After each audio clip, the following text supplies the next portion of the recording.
अगर आप चाहते हैं निषाद फिल्म के ऑडियो वीडियो सबसे पहले आप तक पहुंचे, तो इस चैनल को सब्सक्राइब करें और साथ ही बेल आइकन को दबाना ना भूलें।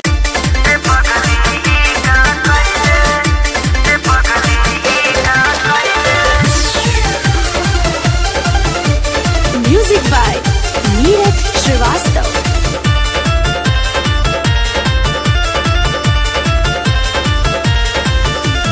हमरा संगे प्यार कैके,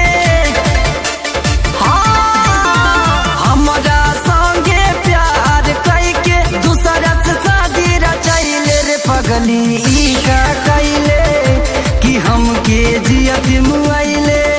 बानी मजबूर पापा जबरी बियाह हमर रचैले हो। मीठा मीठा बोली के फुसलैले, दिलवा पछोरे चलैले ये पगली।